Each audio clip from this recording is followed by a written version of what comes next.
Oh, hey, look at that. There we are. I I'm awaiting this race with excitement, trepidation, a lot of things. As you mentioned, last week's race had a crazy ending. A lot of other words could be used to describe it, and here we are, another week.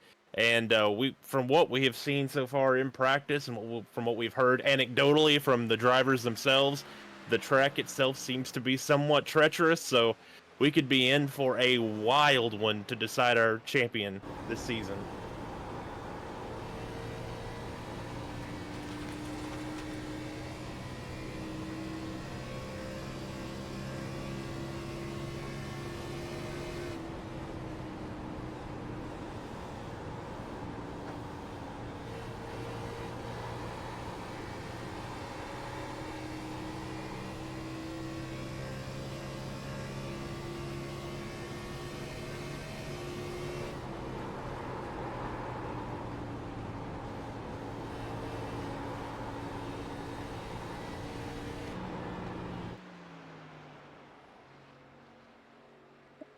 Yeah, able to better his practice time by 1,000th, right on it, almost to the dot. So very close to that time. We're going to see if anyone else can match that. From what we've seen, though, I was about to say everyone else has been somewhat short of their time, but Luke Allen, he slots into the second place with a 7.92, which beat his practice time by half a tenth. So uh, we're going to find out. This is going to be a really tough qualifying session. Again, as we mentioned, very, very loose. You're going to have to find a comfortable space. A lot of drivers finding their speed on the bottom, but you're going to have to work your way through the transitions to make lap time down there. It's a little bit almost safer, a little more comfortable riding around the top. You can get good speed, and you don't have to worry about the transition, but you are taking the longer way around. And if you have one slip up, there's a big old teal wall that you're going to hit. So that's what these drivers are going to have to decide between to put a fast lap down. But so far, Thomas Flitcroft has taken the pole with a 4.53. Yeah, how about that? You guys, let me know. I know you guys said there was no audio from me. Let me know if we're good. All these updates have messed all my settings up, but we should be solid, so let me know. But Tom Flitcroft is on pole so far. Brendan Book in second. Brody Folliker in third. And two of these guys are in the final four. And since we're talking about it, let's go ahead and get these guys in the booth, try to give them an interview before they head to the track here tonight. But we have Brody Folliker, Jordan. Yeah, here we go. They're already in here. All right, we have Brendan and Brody Folliker as these guys are still qualifying. Jimmy Cocker is already to the top of the board, but Brody, you've had some really good stats here this season It's been so fun watching you. You've had 2 wins and you've had 9 top fives, 12 top tens. How are you feeling about tonight? I know conditions are pretty loose out here. I'm feeling good. I feel like this place is in my wheelhouse. I've always liked this track. I slipped up a little bit on my qualifying lap, so we're gonna have to settle for that. That's kind of hurt me this last half of the season. I have not been qualifying well. Is, We're gonna have to come through the field a little bit. is there any specific strategy that you can share without sharing too much that you are going to be looking forward to taking out of the pocket here tonight?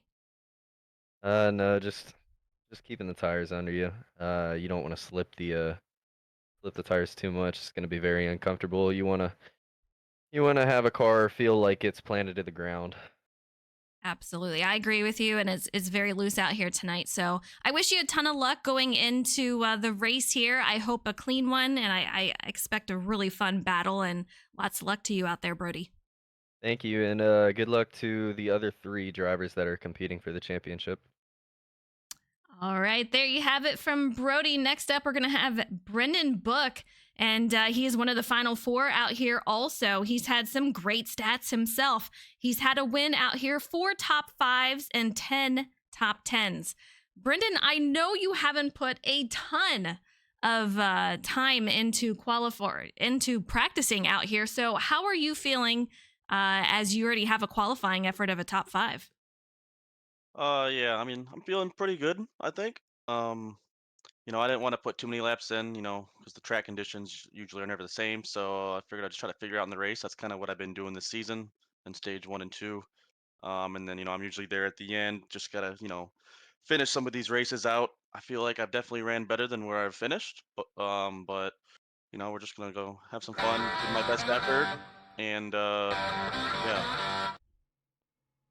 All right. Well, I know you've had a fast season out here. It's been fun to watch. Again, good luck to you. And I hope it's a clean race. And we'll see you hopefully out in the booth afterwards. Yep, and good luck to the other 3 as well. So hopefully it's a good race. Absolutely. All right. Next up, we have Mr. Jimmy Cocker out here.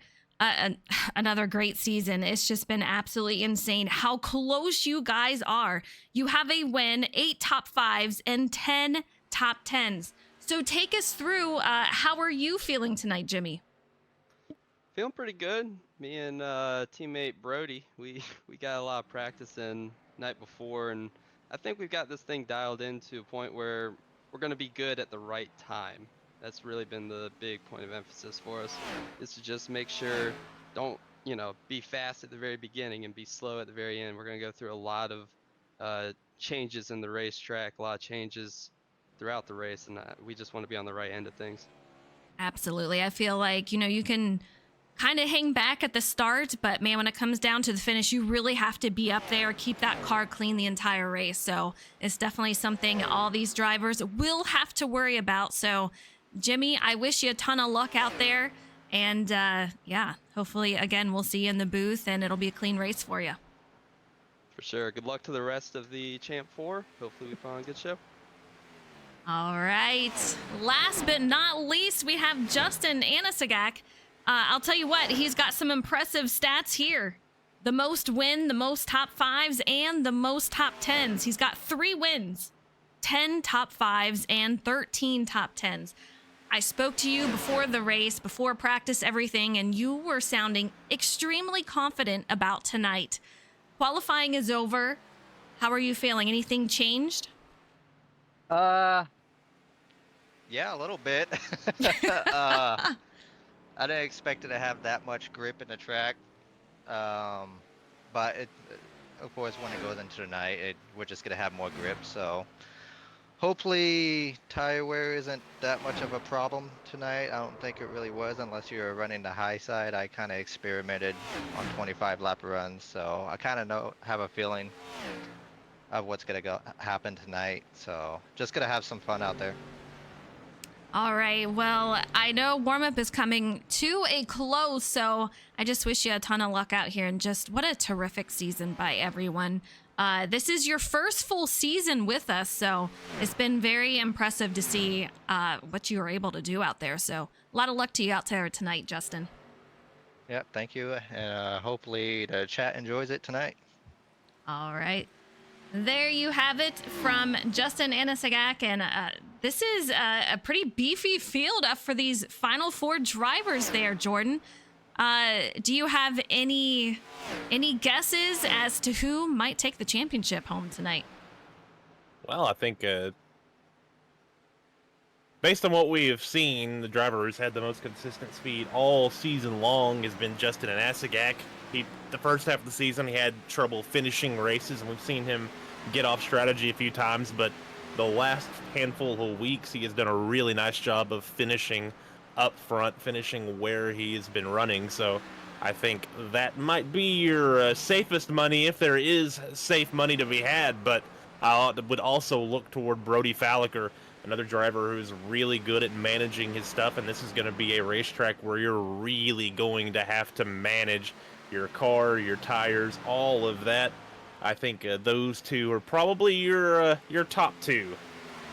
Yeah, any 4 of these guys can win. They all have at least 1 win. I mean, we've had seasons where we've had people in the final 4 that I do believe did not get a win. So this makes things very, very interesting. I think it's going to be a fun race, though. It is loose. We're finding these drivers said there's a little bit more grip as we are headed into the nighttime. So we'll see as the sun sets.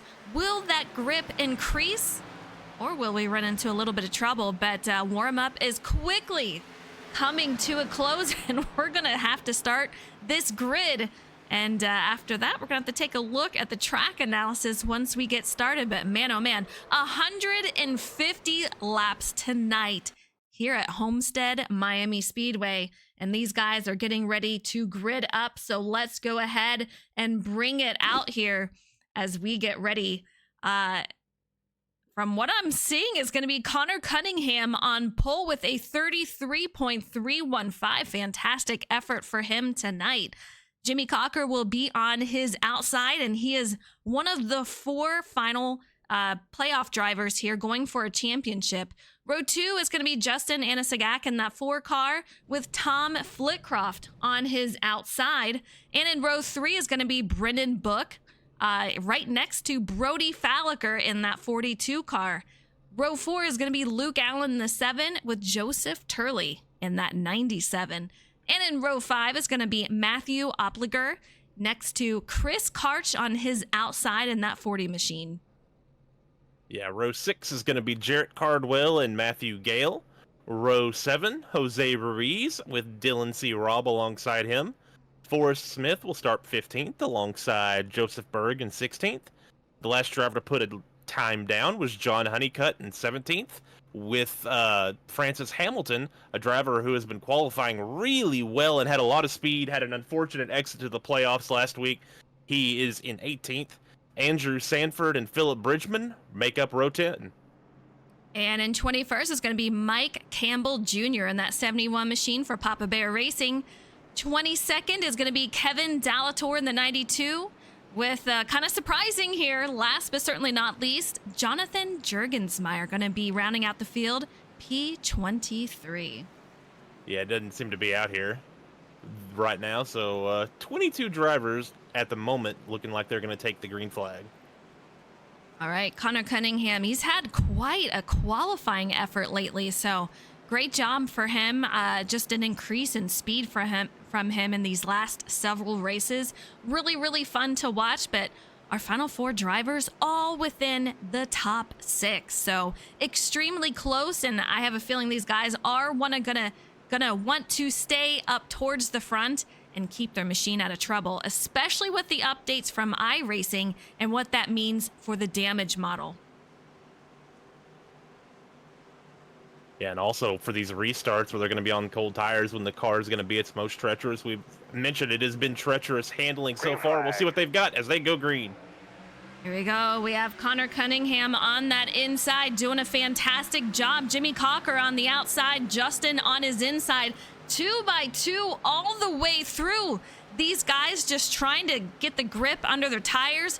Tom gonna fall back. He is gonna go 3 wide between him, Brody Folliker, and that 20 machine.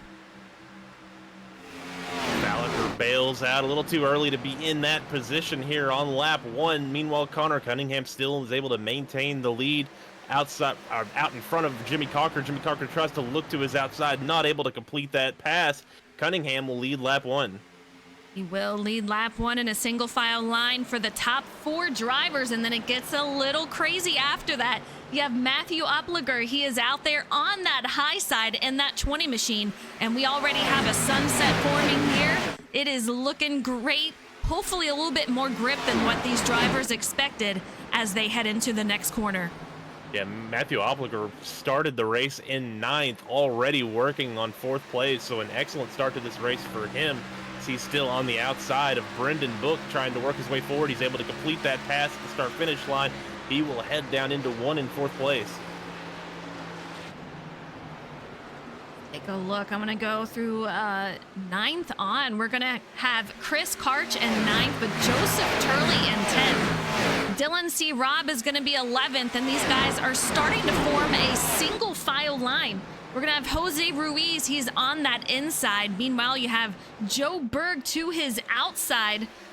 So that very, very close racing right here in that middle and high line. We're going to have John Honeycutt behind him. That's for P15.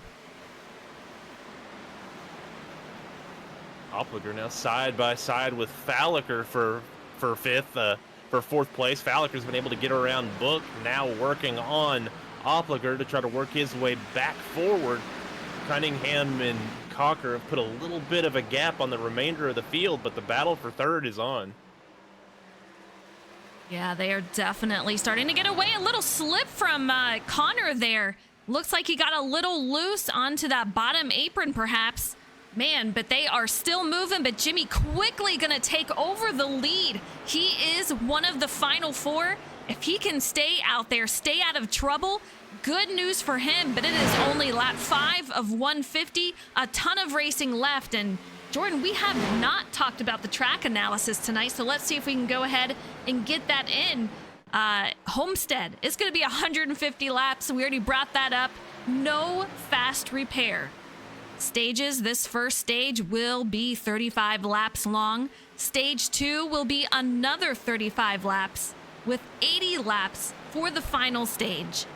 These drivers will receive 4 tire sets that they can use throughout. We'll see. Strategy is a huge thing, and if it stays caution-free besides the stage cautions, they will need those strategies.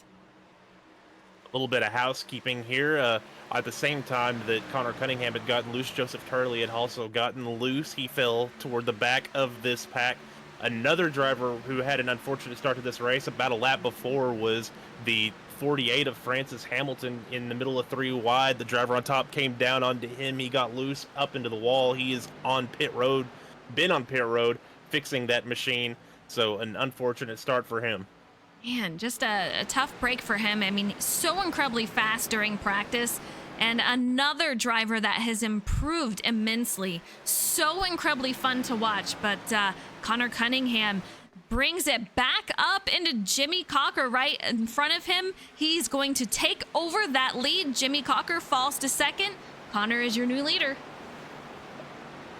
Yeah, Connor racing really hard, trying to attempt to hold on to that track position.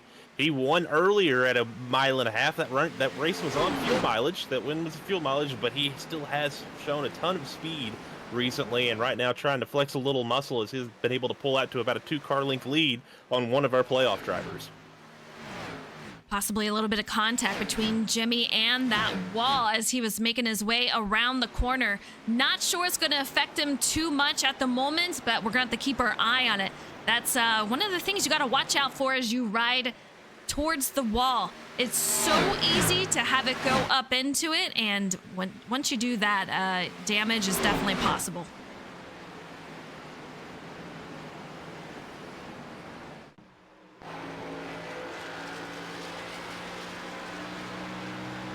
Lap 9 of 150. We're looking out back of Jimmy Cocker, who sits P2. That is Matthew Opliger directly behind him. A little bit of a gap between these drivers. He's got Brody Folliker in 4th. That is another playoff driver going for a championship. And right next to him is going to be Justin Anasagak in that 4 machine.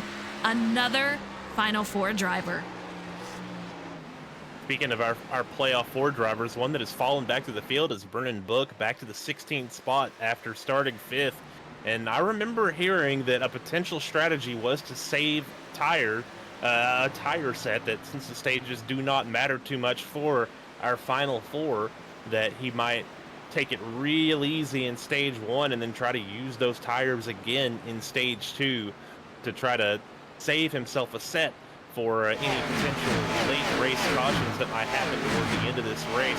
So we'll have to keep an eye on that, if that is the idea that is coming out of the 5-car, or if maybe this is just a bad start, but this just seems a little bit off pace for what we would expect from him. So I think he's trying to do an alternate strategy compared to the rest of the field. Yeah, you know, a little risky, but if you're going to do that, if you're going to do that, it's best to do it in stage 1, I suppose. But yeah, if you try to do this in stage 3 and those cautions come out at an awful time, then man, that is really just going to defeat any chance that you have to try to get a championship. So we'll see how it plays out for Brennan Book. The night is still young. It's only lap 12 of 150. The stage 1 does end at the conclusion of lap 35. We'll see what it does for him. Yeah, if that strategy requires some craziness, you know, some drivers to start having to come in and out and using all those tires, but he's gonna have to work his way forward at some point. And right now, it's looking like we're gonna go green. It looks like the cars have maybe tightened up a little bit. Everything looks stable out there. We're single file. Everyone's taking it real easy. It's going to be stage 2 when we have these restarts. Everyone's back on top of each other. They have a little more confidence in their race cars and what they think they're capable of, that we can start seeing some issues. And if you're in the middle of the back of the pack, then you are in a prime position to fall victim to something happening. Brody really taken to that outside line against the wall, just doing a great job. I'm kind of curious what that will do to the tires in the long run, but since we only have 35, I'm not sure that these drivers are too concerned about it, but it's something that we're going to have to look at. The final stage, however, I'm not sure if a lot of these drivers will be up there in that high line, as it will wear down the tires more than if they were down low. And as good as the grip has seemed, I don't think it's really worth going up there at the moment, but you can see a lot of drivers trying to make some speed up there. Tom Flitcroft in the 6th position, working the top lane as well. It's a really fun line to run. It's a really fast line to run, but as you mentioned, it's also the line that tends to wear out the tires, just the way that this game works. So they're gonna try to keep maybe the bottom a little bit. They're gonna run a few laps on the bottom, try to cool down the tires, then maybe run up high to run that little bit faster line. But it'll be interesting to see what works and what doesn't. You can see Jimmy Cocker now, he's working it, so a lot of guys are dabbling with it.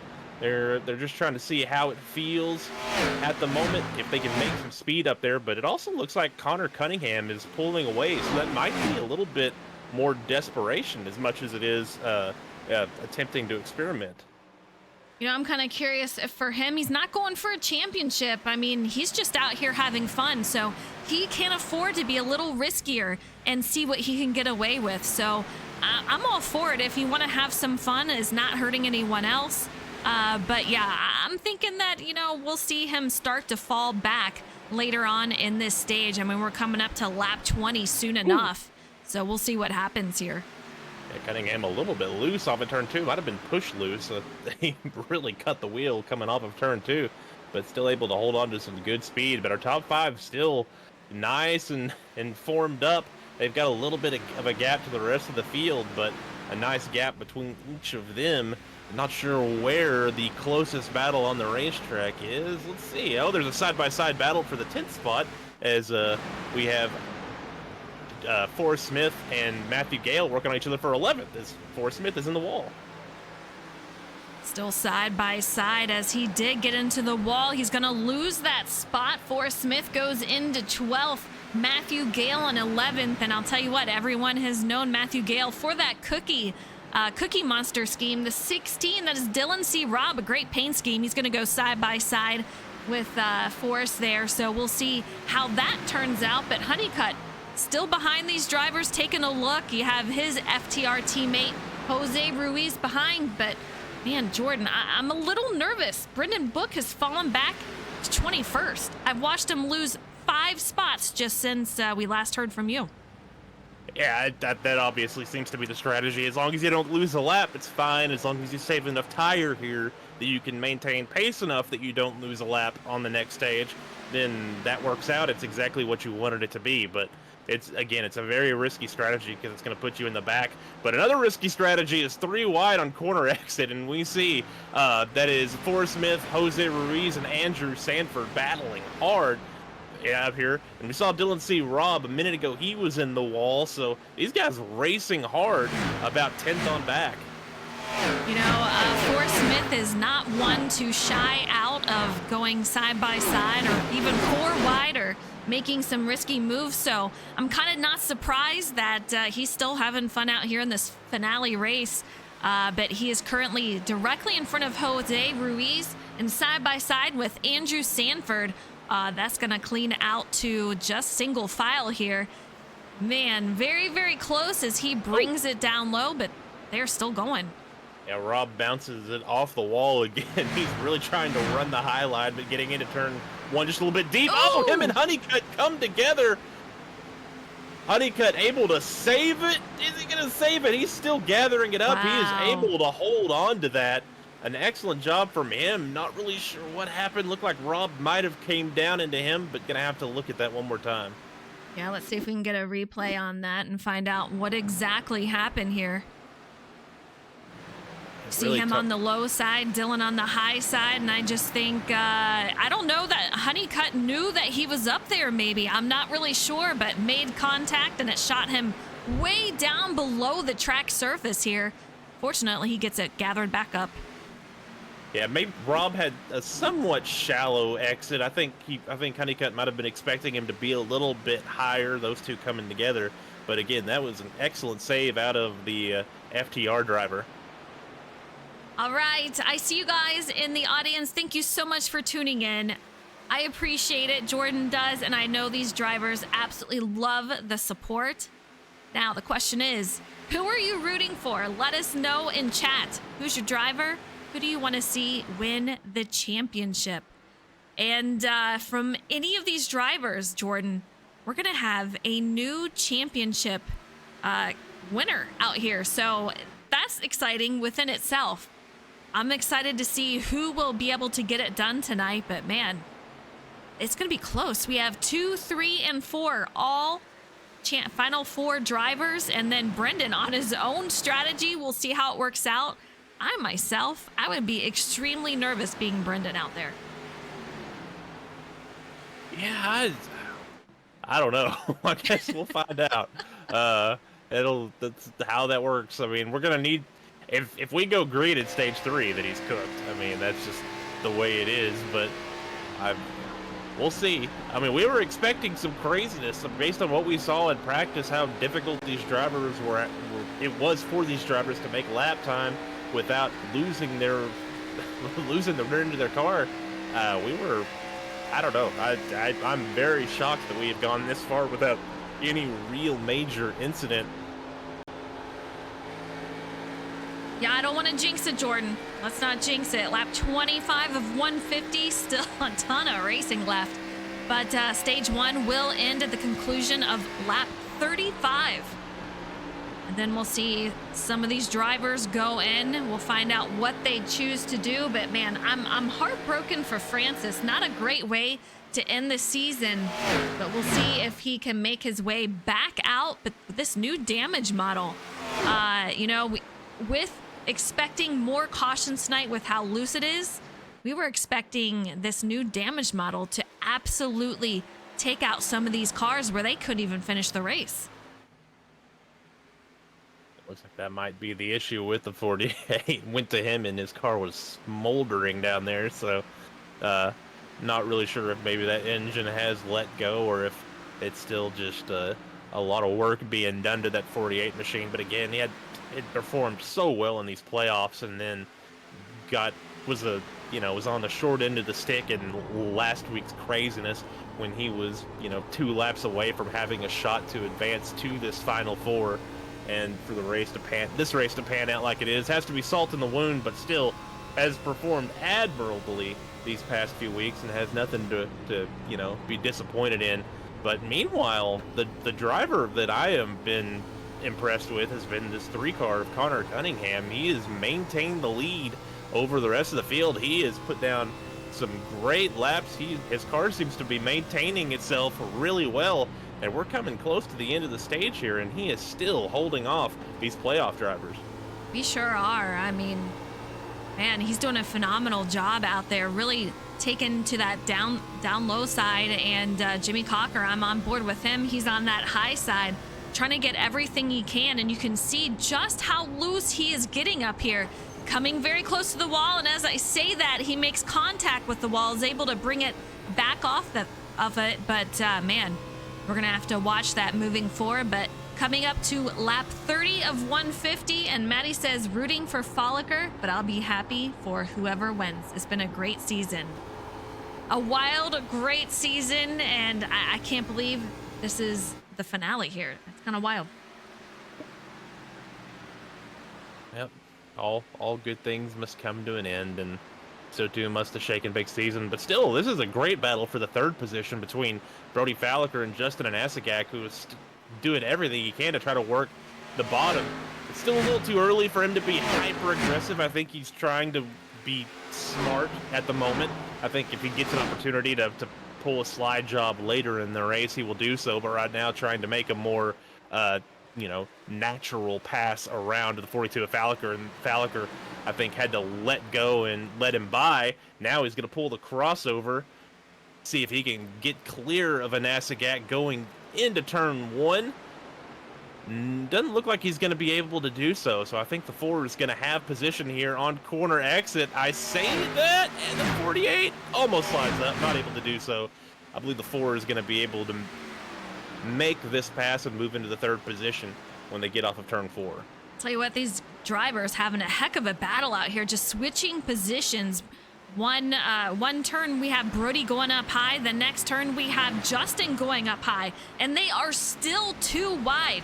Remember, the high side gives you that great momentum coming off the exit if you take the corner correctly. If you don't, I mean, you're just going to lose position, but it's obviously working out for these drivers where it is just keeping them too wide. I am a little concerned if this was a long run, what it would do to the tires. Right now, these guys are just having fun, going for those points in the stages and trying to get everything they can as it's coming quickly to lap 35. And of course, for these playoff drivers, or for the final 4, the points not really what matters. What you want is that track position on the other drivers. But up here, I think really what you want is some bragging rights to put it in the head of the other guys that they're not good enough yet. They didn't have a good enough run, that they have something they have to work on to be able to beat you. I think that's sort of what you're going for here. But Falliker and Anasagak, I thought Anasagak was going to be able to clear Falliker and pull away, but just has not been able to fully complete that pass, and that has allowed Opliger to come into this battle. But I believe there are 2 laps left in this stage. Yeah, we're coming up to lap 35 shortly, and at the end of 35, it will be the end of stage 1, and these drivers are still too wide. One on the high side, one on the low side, and it does not look to be easing up anytime soon. Austin says Frank is done, per Frank himself, so I'm so sad for him. That you hate to see. He's had an amazing season. Oh, and there he is. Francis Hamilton said, he just puts in chat, sad. I hear you. I'm sad for you. You had an amazing season, so keep your chin up. All right, Matthew going side by side with Brody there. That's going to kind of switch things up a little bit as we are on 35. We'll get these drivers across the line, and that will be the finish for stage 1, Jordan. Yeah, I think Obliger is a little bit better than both of these drivers, maybe much better, as he's able to get right around Falliker. Now he's going to drive to the bottom, potentially be able to get around Anasagak. We'll see how aggressive he is on corner exit. Not going to have to be very aggressive at all. Meanwhile, Connor Cunningham wins the stage with Jimmy Cocker in second. Yeah, we're going to have Matthew Opliger in third, Justin Anasagak in fourth, Brody Falliker in fifth, Tom Flitcroft sixth, Chris Karch in seventh, Jarrett Cardwell eighth, Joe Berg ninth, and Forrest Smith rounding out, actually it looks like Jose Ruiz rounding out the top 10. Headset, on your headboard actually, on your left-hand side, on your headrest. 1, 2, 3, loud and clear. You got a good copy? 10-4. All right, Connor did a great job bringing that home in first for the stage here. Man, oh man. Francis says, just my luck from the last two races, sadly. The last two races have been insane. So tonight so far has been different. Jordan, do you think we're going to see a little bit of the same for stage 2, clean racing? And these guys just going for position, trying to stay out of trouble, keep it clean? I don't know. It's going to be interesting. I was expecting a little bit more craziness on that at the start, but everything was very orderly, and with the sun going down, there might be a little more grip in the racetrack. We'll have to see if that's exactly how it works, but the racing in the middle of the pack was honestly kind of crazy there toward the end. There was a group of about 6 mixing it up for the 9th position at the end of that stage. So if we see that kind of racing toward the front, then yeah, we could see some craziness, but I mean, so far it looks like everyone's going to have to figure out a way to get around the 3 car. Brendan Book just now getting into pit lane. It looks like he misses pit lane there, Jordan. Has to back it up and takes it on in past the barrels here. I'm wondering if maybe he gave up on his strategy. I think he was maybe planning on, or maybe, I guess he was just so far behind, he missed pit road. But he was pretty far behind. I guess he's going to have to take there. fuel anyway, so... But yeah, that kind of hurts his strategy, because he was going to get a little bit of track position from what I imagine would be a fuel-only stop. We'll have to see if that changes his idea at all. Matthew Opliger, just a phenomenal pit entry that he had, and Exie comes out in second. Jimmy Cocker third. Connor Cunningham, he's going to lead us back to green. Justin Anasagak in fourth. Brody Falliker in fifth. And Tom Flitcroft, he's out there in sixth. Chris Karch, how about that? He's doing great in this race. Part-time driver out here this season, but he's done great in this latter part of the season here. Jarrett Cardwell, 8th. Joe Berg, 9th. And Jose Ruiz in 10th. And now I think your goal, if you are one of the playoff drivers that's toward the front, I think you have a side mission during this second stage to lap the 5 car. I think if you can eliminate one of your contenders right here, one of your fellow combatants for the championship, I think you want to do that here, put them in a little bit worse of a spot than what they are. The 5 definitely still on the old tires. I think that was a fuel-only stop, so we're going to see how that strategy works, that alternate strategy, but we are doubled up and we're getting ready to go green. Yeah, it has absolutely flown by, but Connor will be leading us back to green with Matthew on that outside. The lights are out on that pace car, so it will be going in shortly after this final corner here. But coming to lap 40, it is absolutely wild racing, very, very clean, and knock on wood, I hope it stays that way, but these guys doing a phenomenal job out here as we head into stage 2. I think it's going to be crazy, but Brendan, I am worried about him as he currently sits P18. Here we go. I'm worried about a lot of these guys. We have 2 non-playoff drivers leading the field to green. Cunningham with a good jump. Opliger going to fall a couple of car lengths back, but still be able to maintain decent distance. He'll be 1 car length back heading off into 1.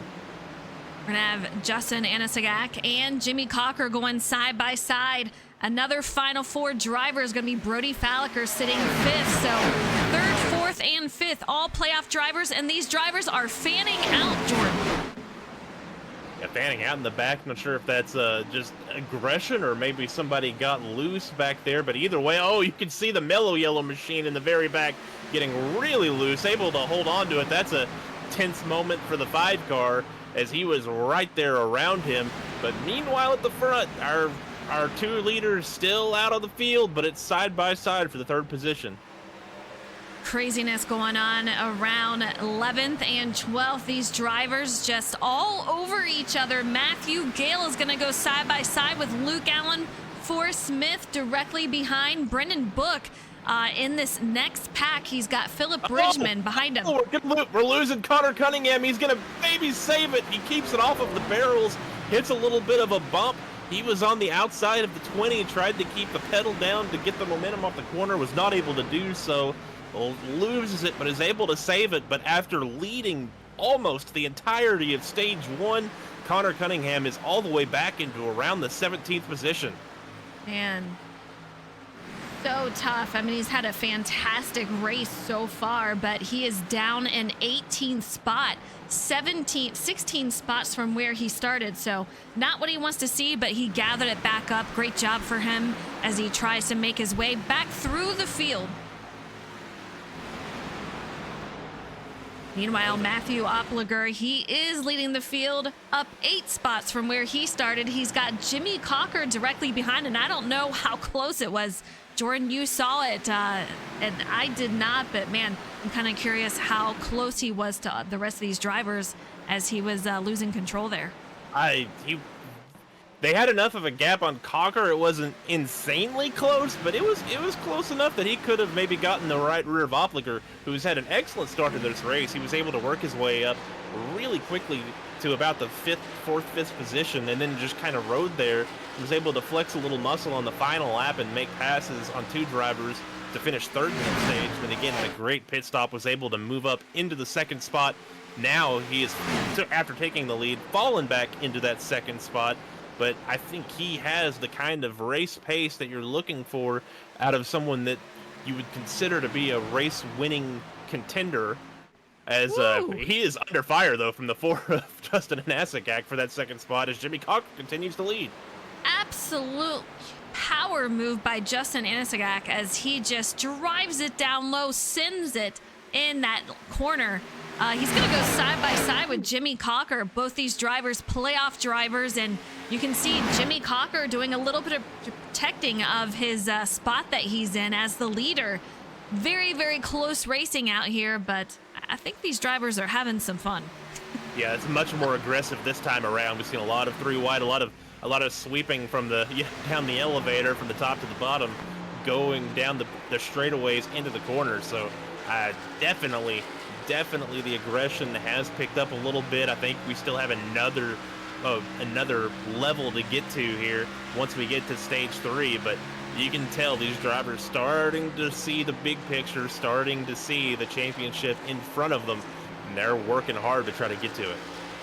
Some Justin fans out here, and he is on that high side. Lost a position from being on that high side, but man, the momentum that you get from being up there will help him try to make those spots back up. But Brody Falliker down low, Matthew Opliger, he is also riding that low side. So I'm kind of curious how long are we going to see Justin out there, and you can see him getting super wiggly coming off the exit. Yeah, Falliker had the opportunity to shut the door on him, opted not to give him that outside lane down the back or the front straight into 1 and 2. And once again, Anasagak up at the top, Falliker with good momentum through 3 and 4, able to not only pull away from the 4 car, but pull up to the 20. Now he's going to try to look to the inside. The 20 going to go up toward the wall. Anasagak going to run in between those two, find some clean air. That middle lane is pretty solid as well. So he's going to try to use it to keep some air on that nose, help the tires out just a little bit. And a driver that we haven't really gotten to talk about a lot as far as performance has gone the last few weeks is Thomas Flitcroft. He is working on the top 5. He's actually into the top 5 and trying to work on the top 4 here. Yeah, he's had a solid race so far, and we have not been able to talk about him a lot. So much action going on here, but man, great drive by him, and he's down a spot from where he started. So great qualifying effort on his part also. Great to see him out here. We'll see, hopefully, him get out in the top 5 for the finish of the race, but still plenty of time left. Stage 2 is going to end at the conclusion of lap 70. So we still have plenty of time out here. Jimmy Cocker still your leader. Brody Falliker going to be second. Matthew Opliger, he's going to be third. Justin Anasigak in fourth. And Tom Flitcroft going to round out your top 5. And Jordan, how about Jarrett Cardwell?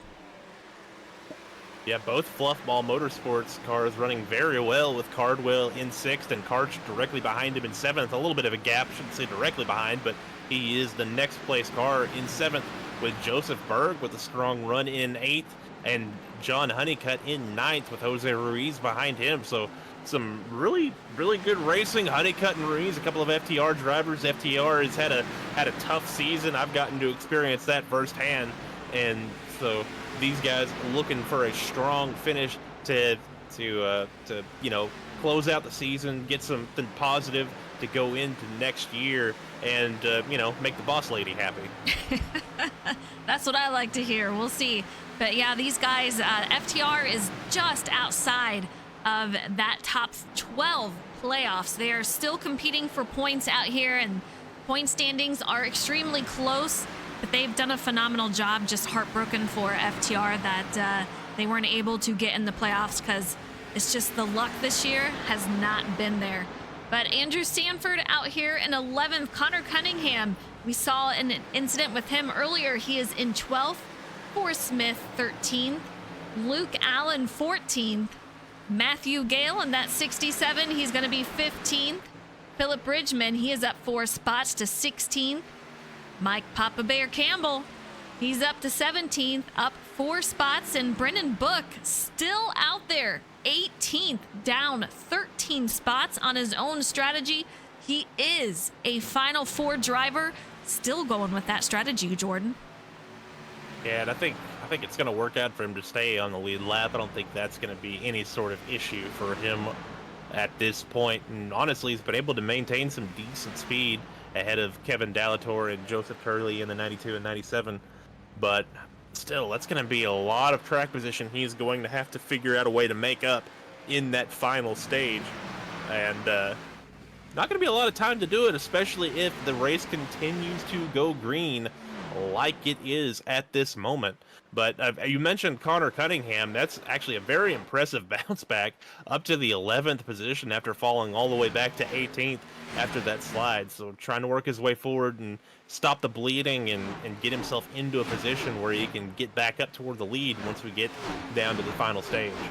I agree. I mean, he's got a phenomenal car tonight, has done really well with it, and a great save considering what actually happened with him. So I think we're going to see him back up here easily in the top 10 just within the next couple of laps, and hopefully within the top 5 by the remainder of this race. We'll see what happens, but man,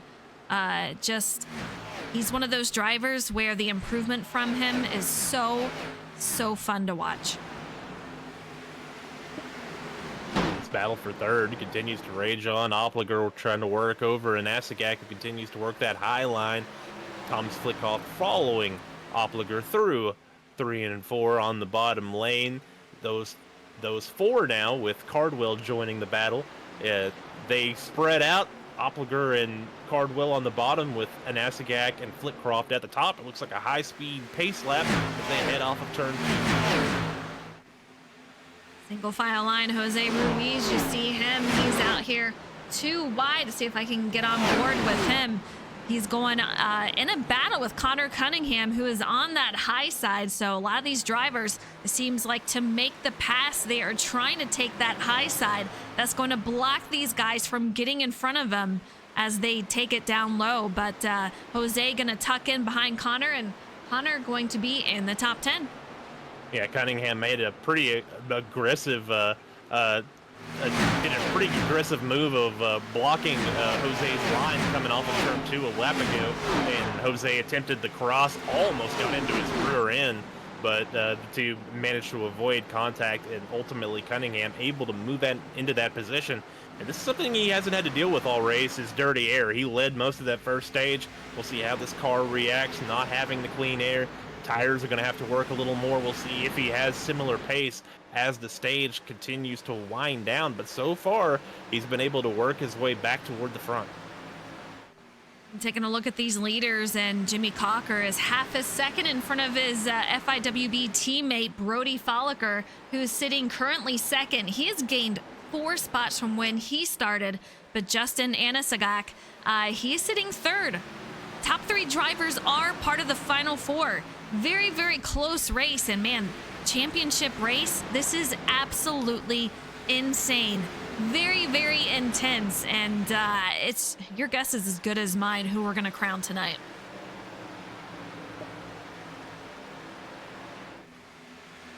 Well, right now it looks like it's going to be Jimmy Cocker. That could change in 20 laps, but right now. That's true. But yeah, it's Cocker's run a good race. Falliker, I think, has been minding his business so far, and Asagak has been pretty smart as well, so, and has had a lot of pace. So I think any of these threes have a chance, and we're gonna have to see some craziness. We're gonna have to find out how this race works out to see what kind of noise the 5 can make once the laps start winding down. He's gonna have to work his way through the field and get a lot of luck, but they're going to have to deal with this 20 car before the race is over. I think that 20 is really good on the long run, and I think if he can get back up there, the 3 is going to have something to say about the way this race finishes as well. And Asagak gets loose. He's able to hang on to it. What an excellent save. But he's going to lose a little bit of track position, but honestly, that could have been a lot worse. That was a magnificent save off of turn 4. Yeah, a couple of these drivers having very, very close calls as far as losing it and bringing it back up. So, man, huge props to him for saving that. I know these cars can be very difficult to save, and I don't know how loose the conditions are out there. They're definitely not as loose as they were earlier tonight in practice, but man, good job by Justin for saving that one. Yeah, and he was in a tough position there because off of corner exit, the 20 was kind of in a weird spot where you don't know if he's going to be there or not. And I think Justin tried to clear him, and then when he realized he couldn't, he started cutting on the wheel and trying to work the throttle a little bit to help it cut. And when he just grabbed a little too much wheel, actually got push loose there, and that was what caused him to lose that race car. But that was, again, he should have been nose on into the wall, and he somehow is still going with a clean race car. Yeah, pretty intense there. We're on lap 63 of 150. And the conclusion of lap 70 will be the end of stage 2. So it is quickly winding down. But Jordan, for those in chat, stage points, is that going to be a factor tonight? Well, not for the final, for 5th through whatever in points in our field. That'll matter for bragging rights and final ordering in the standings. But for our championship 4, stage points do not matter at all. The only thing that matters about the stages is the track position that you will have for those pit stops that happen and the initial restart of that final stage. So that's what you're racing for, is track position. And for, as I mentioned earlier, there's those bragging rights. There's that mental game of, I'm a little bit better than you. You're going to need a little bit more. You're going to need to figure something else out if you're going to beat me tonight. There's that little bit of a variable to it as well. But the points themselves, they're like whose line isn't it anyway? The points don't matter. And it's definitely not going to bother Brennan Book, who's back here in 17th on his own strategy, trying to see if it will work out for a championship. If you guys have known him back from the Xbox days, he's won quite a few championships here in the SnB series. If he wins it here tonight, it will be the first time for him on the iRacing series. No matter who wins tonight, it will be a new championship winner. So that part is very exciting, and our top 2 drivers are FIWB teammates. What do you think it's going to be like if one of them wins and the other doesn't? A little awkward, maybe, Jordan? Nah, as long as it's a clean race, they'll be happy for each other. They'll be disappointed they lost, maybe a little salty, but I don't think there'll be anything too you're always annoyed if you lose a race or if you lose anything, and you want to think about what you could have done better and maybe what you should have done differently, with the guy behind you or the guy that beats you. But I think they'll be satisfied if they're able to come home 1-2.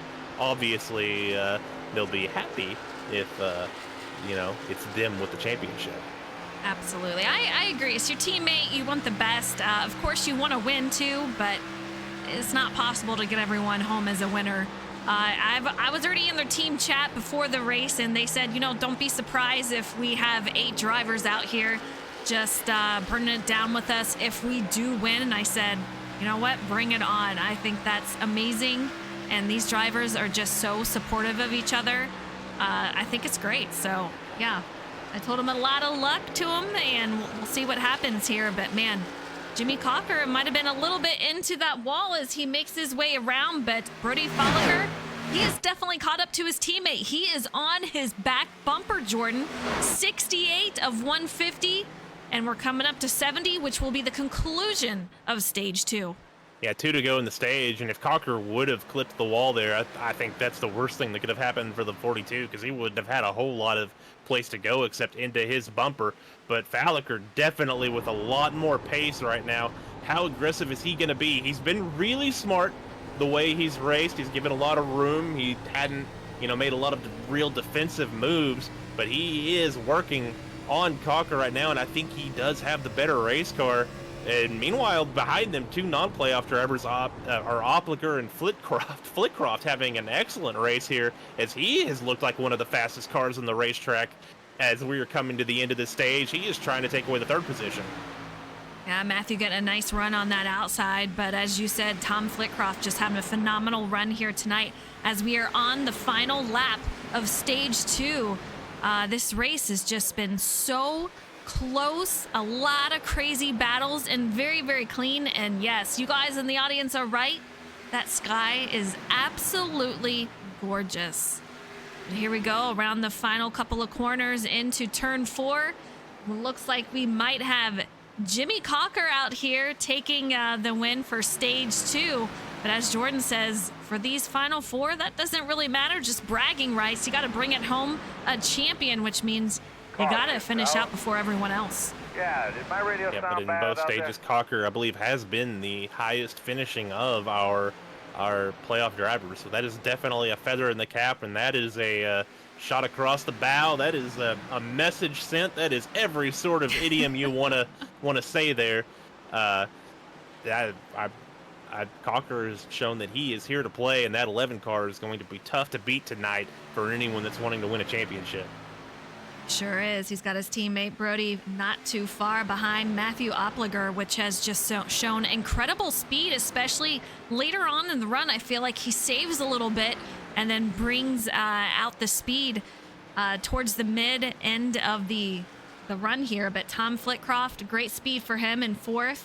Justin Anasagak, fantastic save from him earlier. He's going to round out your top 5. Jarrett Cardwell in 6th. Chris Karch in 7th.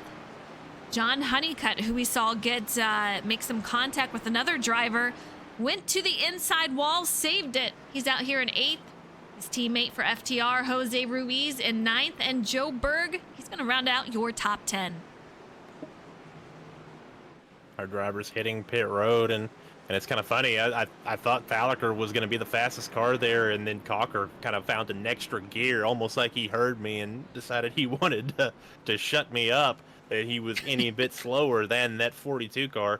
But this is going to be an important pit stop. Don't speed, watch your times, and get into your pit box without sliding through.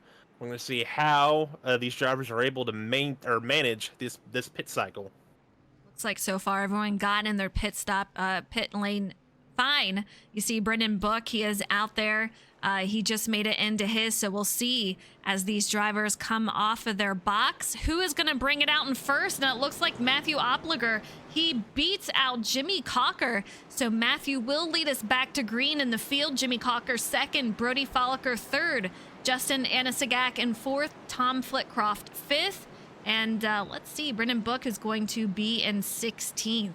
So he has gained a couple of spots here, but this is where things are going to get very interesting, Jordan. Yeah, it looked like the 11 might have been a little conservative into his pit box, and the 20 does such a great job getting in and out of pit road with a ton of pace, able to gain a spot, able to take the lead there and put himself in position to win this race. The 11 almost losing a second spot, had to hold off the 42 of Falliker as they raced to the end of pit road there, but we have 3 of our playoff drivers all over each other right behind the 20, who has probably been one of our best performers in these playoffs, even though he hasn't been a full-time driver really until this section of the series. So, I mean, that's it kind of is. If there were 4 drivers that you would expect to be up here at the end of this race, I think all 4 of these would be on your short list. We'll see if Brendan is able to make his way back up. But Matthew Opliger, he did win at the Roval, so he does have a win this season. Now let's talk about Justin. He had the best stats in the field with 3 wins. He also won the last 2 races. I'm kind of curious, what are the odds you can win 3 races in a row? We're going to find out tonight, but I know he's going to give it his all, and he's going to start out here in 3rd.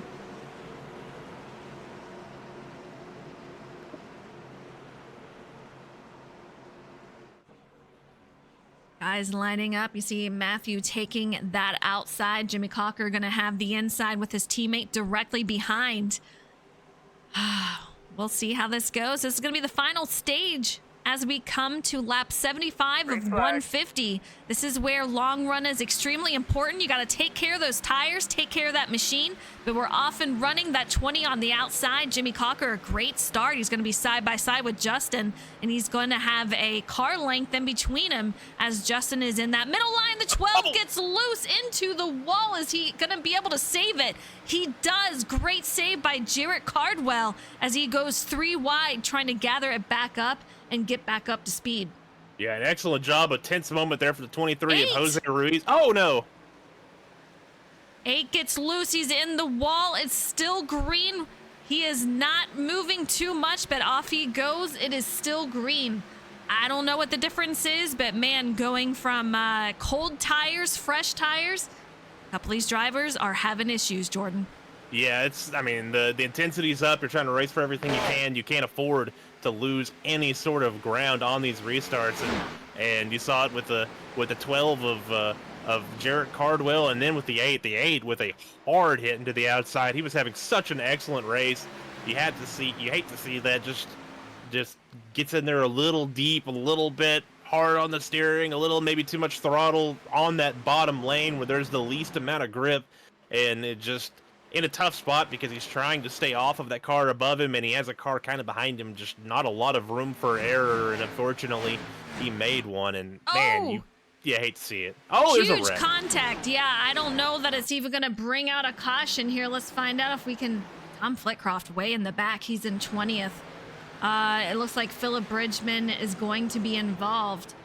He's got some damage to that hood, to that front end. He's going to have to bring it in. Caution comes out. Do you need anything to drink or anything like that? I'm kind of curious what the caution actually came out for. Let's see.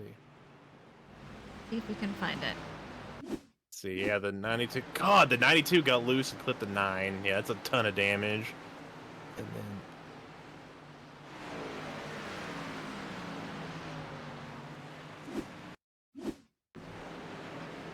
92 underneath that apron here. and I'm not So seeing from- anything but Philip Bridgman into pit lane. yeah, that was an admin yellow that was thrown by our NASCAR officials. They deemed that contact between the I believe the 92 and the 9 that brought out that yellow was enough for a yellow flag, and honestly, I think I agree. That was a very hard hit. Everyone was able to keep it going straight, but there was a lot going on there. That there were about 3 or 4 different wrecks. Hate to see it for him. Philip sitting in 20th is where he started, but he's on pit lane ton of damage to fix. Dylan out there in pit lane. Francis Hamilton unable to finish the race. Matthew Appliger still in the lead here. Jimmy Cocker in second. Brody Falker in third. John Honeycutt up to fourth. 13 spots gained. Justin Anasagak, he's going to round out your top 5 with Jose Ruiz sitting 6th. Andrew Sanford not too far behind in that 37, sitting 7th. Connor Cunningham, great save from him earlier. He's out here in the top 10, sitting P8. Matthew Gale 9th. Forrest Smith 10th. And Brennan Book is able to work his way up to 11th, and this yellow flag is exactly what he needed. So that's exactly what he needed. He was able to work his way up, get a decent amount of track position, and then the really quick yellow. That couldn't have played out any better. Repeat, we miss you in the booth here, Pete. I hope everything's going well. But he says, if Justin wins 3 in a row, he'll be in Wisdom and Holzer company. I agree. I mean, he likes these cars. He does really well in them. And it's just so obvious. It's fun to watch these guys out here and that 4 car just having a great season. Yeah. And at 3 in a row is absolutely insane. That would be his 4th win and a championship to boot. Yeah, the only thing left would be for him to quit the league afterwards. Hang it up. I've done all I want. Hang up the helmet. You know, that's the way it works, isn't it? But yeah, I am interesting to see. It looks like the 20 is going to take the top row here, so that'll move a bunch of guys around. It looks like John Honeycutt is in the. It's going to start on the outside of the second row. So interesting for these guys. I wonder if that's what we're going to see the rest of the night. Like I said, the aggression has definitely picked up. It's the final stage. It's when you're going to get everything that you can. And is this where we're going to see all those issues with the car getting away from people that we saw in practice when they were trying to, test the limits of the race car? Is that what we're going to start seeing here now that, we have a checkered flag in front of us, almost? Yeah, this is going to be very, very close indeed. I don't know. I think cold tires definitely switched up for these drivers, but guys are going to have to watch it in this final part of the race here. This was our first caution for an incident, so they've done a phenomenal job, but aggression definitely going to pick up for these drivers. Green flag. Green flag is out, and here we go. 2 by 2 all the way through. They were in the wall when they restarted both the 20 and the 50, and that kind of stacked up the outside lane, but they're able to get it going again as the 11 leading on the left rear of the 20 as they head off of turn 2. 50 and the 42 side by side. That's Honeycutt and Folliker, as we have Justin Anasagak directly behind. The 3 has got the 23 on his back bumper. And then we're going to have the 37 and the 67 side by side. There's going to be a battle for what looks to be 9th currently. Anasagak working on the bottom of Honeycutt. He's able to complete that pass. We've seen him make a lot of moves on the outside lane, but right now early in this run, still trying to work the bottom and protect those tires. Now we're single file all the way back to around, it looks like maybe that's Joseph Burr and Luke Allen side by side for position, and Matthew Gale in that battle as well as Book. Very crowded track right here is that 93 and 67 are side by side. You got the target car, Brennan Book, directly in front of him. That is a Final Four driver. He is leading that pack, and that's going to be P9, the 67. Far up high. He's really ripping that high side. Liking out here, but these drivers, they're really starting to fan out here, Jordan. Yeah, we're really working hard, and this is where the 5 going to have to work really hard to get up in touch with those other 3 of the Final 4. Meanwhile, Connor Cunningham, who led most of the first stage, dominated the first stage, then had an issue in stage 2. He is rebounded into the 5th position as he has been able to go around both John Honeycutt and Forrest Smith. So he has re-entered the top 5 after being absent most of the second stage. On board with Connor right now. You can see him. He's got his eyes set, single file line directly in front of him. That is Justin Anasagak directly in front. That is P4 in front. He's got Forrest Smith directly behind him. We know Forrest Smith, he's not going to shy down from gaining a position here. So we'll see what he can do. But John Honeycutt directly behind him. These guys taking the high side, some taking the low side. They're going to go too wide as they're trying to figure it out. But that high side, it has momentum, just not enough for the long run as it will wear down those tires. Meanwhile, we have a battle for the lead. Cocker goes up high through 1 and 2, then pulls the crossover down the backstretch. He is going to get clear of the 20 of Matthew Opliger. He is now retaking the lead after dominating stage 2. He's going to try to pull up high. I don't think Opliger is close enough to be able to mount a comeback. He's going to give the 42 a little bit of draft to try to help him, but the 20 going to stay clear of him, but they go back side by side for second through 1 and 2. Wonder how loose it is up in that middle line for Matthew Opliger. I know when I was driving it out there, especially on that seam, it does get extremely loose out there, but these guys just going side by side, not concerned from what it looks like. But that 20 midline, Brody Folliker, driving it down low there along with his teammate, Jimmy Cocker. Oh, the 20 into the wall, a little bit of a bobble, kind of late on corner exit. Got it, didn't look like he hit it too hard. I've seen just a few of these guys up front kind of nudge the wall a little bit and come away with no worse for wear, so I don't think that's going to hurt Matthew Opliger all that much, but he is still in touch in third position. We are single file throughout pretty much the entire field. Just listen to his throttle. Matthew Opliger, extremely gentle on that throttle, letting off and getting back on it. You have to. Homestead is extremely loose. You can see how loose it is on exit here. Your car gets very upset. You're gonna have to steer sometimes to the right to save it. But these guys just doing a phenomenal job out here. Pete, definitely miss you, and I hope, for closing on Friday, I hope everything goes well for you. We'll see you next season for sure. One thing that's gonna be real interesting is these drivers get about 60 laps-ish on fuel, I believe. It's around 59 was the initial number. We had that yellow flag come out, so they're going to have to go, I believe, 68 laps on a full tank of fuel. That's a lot. That's a lot, actually about 69, I think. So that's a ton of fuel to save, but we've seen some drivers attempt some crazy things. I don't know if there is anyone out there attempting it at the moment, but I do believe that is a potential strategy that could be employed. Yeah, it says that they've been on this set for 17 laps, so I'm kind of curious what they will do. With that previous yellow, I don't know who all might have come to pit road during it. I would have to go back and look, but anyone that did likely just took fuel only. And I want to know if some of these guys that are straggling way in the back, like maybe Kevin Dallator or Mike Campbell or Thomas Flitcroft, who has a little bit of damage on that race car now, really working to save fuel, I think.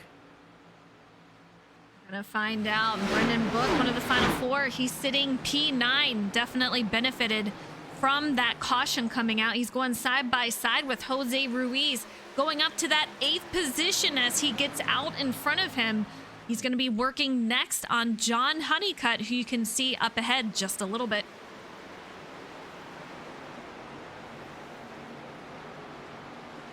And to go back to that point I just made, the 8 is clutching. He's the only driver that appears to be trying that strategy, but he is attempting to save fuel. I mean, why not? He had his race kind of get away from him there. Now's an opportunity to try to steal it back. Let's see if he can pull it off. Yes, it's hard to see from him too because he had such a great race. So definitely he's trying all he can to try to bring this car back up into the top at least 10. So he's sitting P18. A lot of clutching from him. We'll see if he's able to make it work. We've had a great battle for the 5th position over the last few laps between Connor Cunningham and Forrest Smith. Those two have been gone back and forth trading that position. Currently, Cunningham took the advantage back through 3 and 4, or through 1 and 2, I should say. Now Smith trying to look to the highest side, get a little clean air on corner exit, see what he can do on that with that 3 car as they are trying to to maintain with that 4 and the 20 and the 42 and the 11. A lot of good battles going on here toward the front of the field, but it's Cocker and Falliker still pacing everybody. Like we might be having some issues with Andrew Sanford here. I see a lot of blinking out from him. In fact, I can't even get him on camera simply because of how much he is blinking. So hopefully he is all right and still out there. Yeah, he's not even showing up for me. Brody Falliker still second, Jimmy Cocker in first, and it looked like Brody Falliker might have just made some contact with that wall. Jimmy Cocker gonna go out directly in front of him, so these guys still moving, but teammates, competition is on. Teammate or not, these guys are gonna battle it out till the finish here, and we're coming up on 100 soon enough out of 150. These guys are in it for the long haul, and they've just been doing a phenomenal job. Yeah, a couple of laps ago saw a bunch of that snake that makes up 3rd through about 7th or 8th, and one of them tagged the wall. That was the 50 of John Honeycutt, who made a little bit of contact with the wall. No harm, no foul. But the 81 of Forrest Smith really struggling at the moment. He has fallen to the back of this group. He is now running in the, I believe, the 8th position. 8th, and he's got that high side running. We'll see what kind of momentum he gains over Brennan Book, but doesn't look like enough to make anything happen as Brennan Book was making that inside work, and we're going to see both drivers now go midline. So these guys are kind of matching what each other are doing currently, but Brody Falliker, these guys, a battle for the lead. Take a look. Brody had a nose out just for a quick second. He's going to dive it underneath. He's going to take the lead for, if not anything, just a couple of seconds here, but teammates going at it for the lead and a championship. We'll see what they can do, but man, oh man, that high side momentum, it pays off. Yeah, if that's the last lap, Falliker might shut the door here, but with 53 still remaining, he's going to give Cocker that outside lane on the exit. That's going to allow Cocker to hang with him through 1 and 2 and pull back in front. He's going to almost be clear of that 42 car heading down into turn 3. Falliker going to dive it back down in the bottom, able to use that shorter distance to pull out barely in front of the 11, but the 11 using that momentum of the higher banking and the wider turn radius, he's going to pull back ahead of the 42 and lead that lap. Justin Anisgak will see if he can make some move up right behind him, close that gap up, and he is currently working on it as these two guys, teammates, I should say, are battling it out, and that is going to allow him to make his way up there sooner rather than later. But Matthew Opliger about a second back from these drivers, so Anisgak, he just has to worry about letting these guys battle for the lead, and he'll make his way up. Yeah, the 4 is definitely loving this. These guys look like they're working pretty hard, but you can race with somebody and not really tear up your stuff. It looks like the 42 is trying to take the lead, but has been mostly conservative about it. I believe the 11 might be working the hardest of any of these drivers just by using that outside lane like he is. He's going to be able to clear the 42 of Falliker and get back down to the bottom lane, put a little bit of dirty air on that car, and we'll see what he can do. But he was able to stave off an attack there. That's a good thing, but still have a long way to go. There's going to be a green flag pit stop these guys are going to have to get through. We'll see what kind of what these three are made of as they continue to pace the field. Final 4 drivers all within the top 6. So Brennan Book up there, as Maddie Joyfan announces in chat. Absolutely. That caution is just exactly what he needed. So he is up here, only down a spot from where he started. That strategy no longer in play, but Justin Anisgak still about the same length back from our leader. But Jimmy Cocker still in the lead. Brody Falliker second. Justin Anisgak sitting in third. And really what he wants is a caution and then like another 20-lap run and then yet another yellow for him to be able to use that extra set of tires. He'll be able to pit whenever he wants compared to the rest of the field. But yeah, he's been able to at least, neutralize that gap that was formed on him by him employing that strategy, by running the slower lap times, by taking care of those tires so he could run both stages on one set. So far, it hadn't hurt him too badly as he's been able to work up into that 6th spot. But still a long way to go, and he's got 3 hungry drivers. But speaking of hungry drivers, the 4 of Anasagak, he is now side by side with Falliker. Falliker has had a bit of a struggle these last couple of laps. Yeah, Justin has made his way up here and has made quick work on that 42, but he will have that high side momentum. Not enough to take it back from Justin currently, but he now separates these FIWB drivers, and we're going to have Brody take it down low. We're going to go 2 wide for P2. Jimmy Cocker using this as a time to get away and let these guys battle back and forth. Remember, these guys, FIWB teammates, are going to have a lot of communication. They will help each other out. We'll see what happens, but man, Brody Falliker and Justin Anasagak are keeping busy currently. Yeah, what put the 42 in that position is he actually got the wall through turns 1 and 2 a couple of laps ago, and that is what allowed the 4 to go on the attack and what has allowed the 11 to pull away from both of them. But still, the 4 of Justin and Anasagak making some good lap time, actually closing distance on the Virginia Tech Toyota that's in front of him, and that's pretty impressive to make a pass and still be able to gain on the driver in front of you. Maybe a little bit of saving before he is, yeah, take a look. He is being very gentle in these corners, but perhaps saving some tire for this final part of the run. These guys, I'm curious when and if they will be coming in, and I assume they will be. It's just a matter of when. We'll see what they do, but Falliker about half a second back now, so he's starting to fall off just a little bit, but he is on that high side. We'll see if he gains any momentum. Yeah, maybe a little bit of damage, but honestly, he's still holding with these guys, so I don't think it's too bad. He's going to wear out those tires a little bit, but we're kind of getting into the point of the run where if you want to cut it in half, where you're not really worried about the tire wear because you're, maybe 10, 15 laps away from a pit stop, if maybe fewer than that. So I don't think these drivers are too worried about their tires at the moment. I think they're going to go until it feels like the car starts to really legitimately fall off, and then they're going to head to pit road and try to get these other guys to follow him. Brendan Book sitting P5, and you can see he's got his eyes set on the top 4 drivers, 3 of them in which are the final 4, and they are battling out here for this 2nd spot, catching up to Jimmy Cocker. We'll see what they can do, but man, 107 of 150. If I'm these drivers, I'm getting nervous, Jordan. I'm nervous just watching them. You are absolutely going to have to nail pit entry.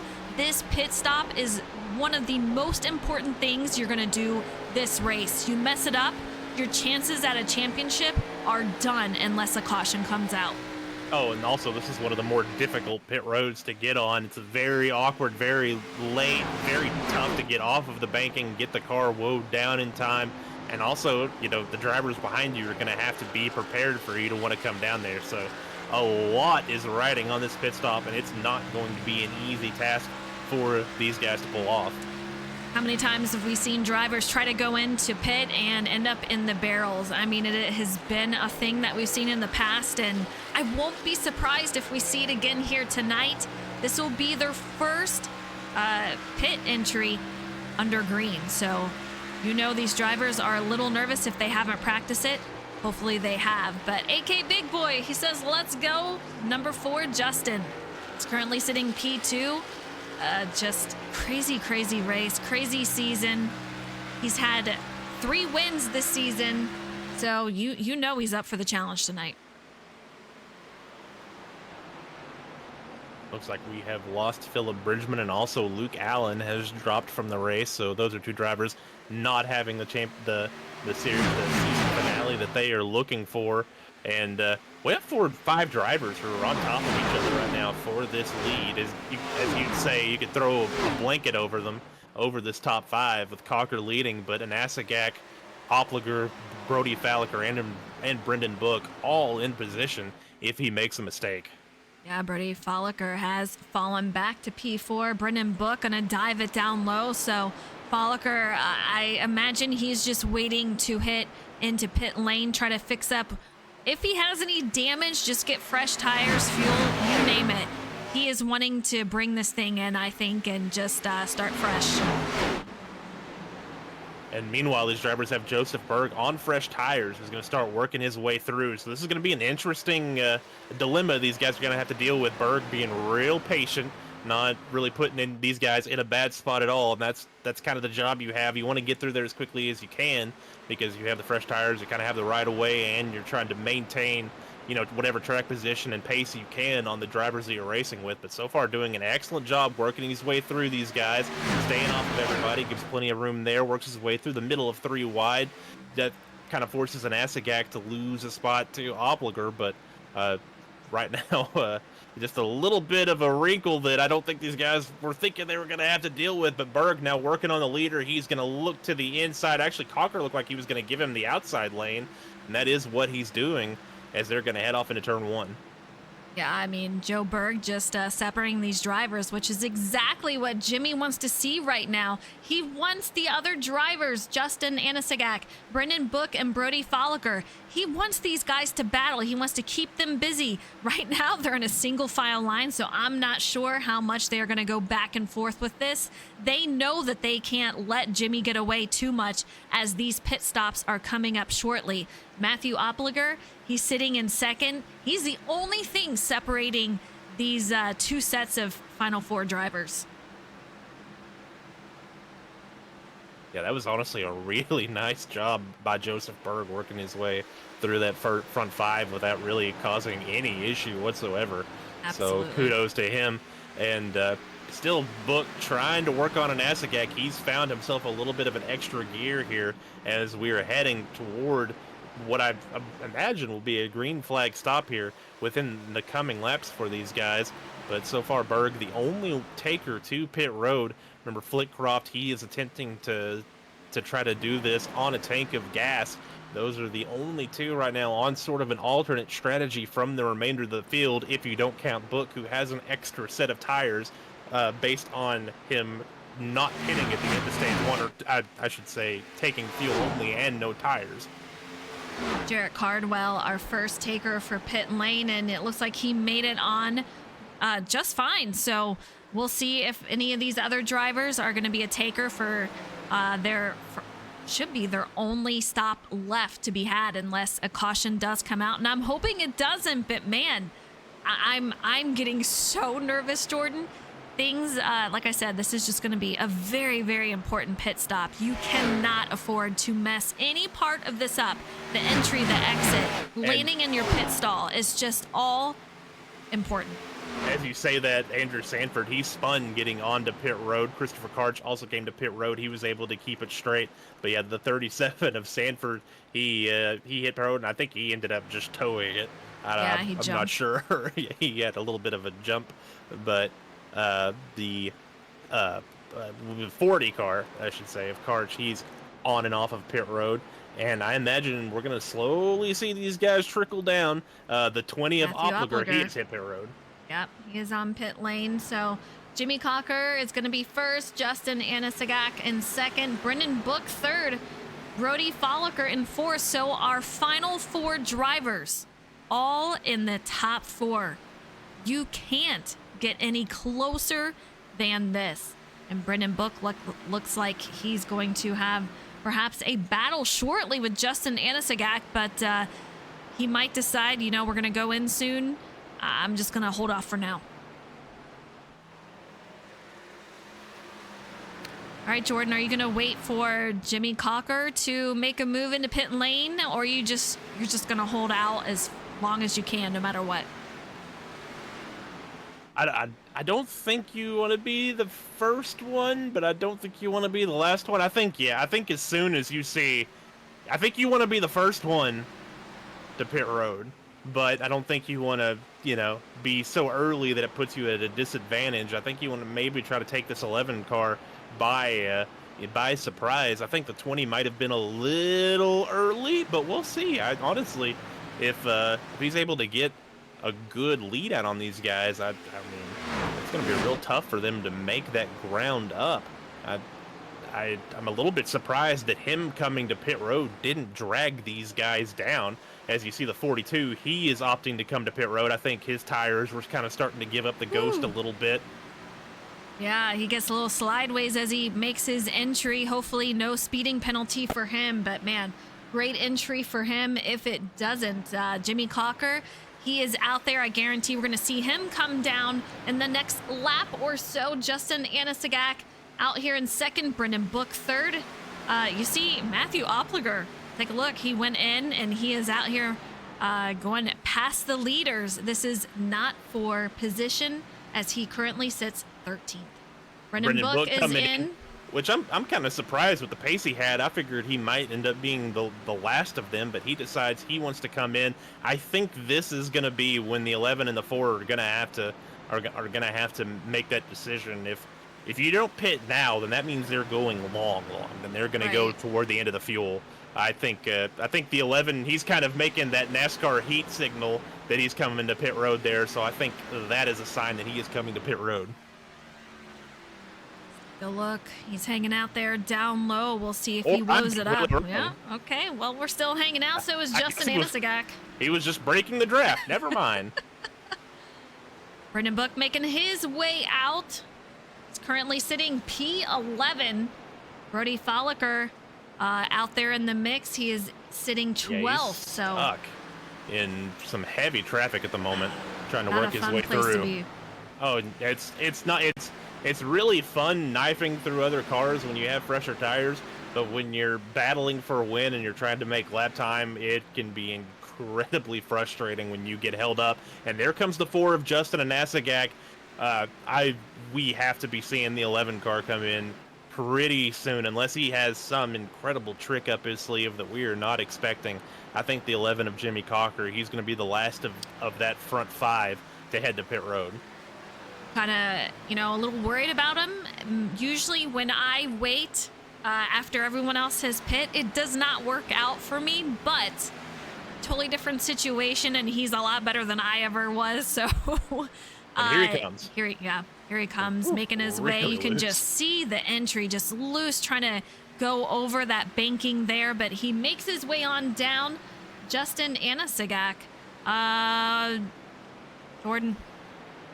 Oh no. Not good news for Justin Anasagak as he is making his way around.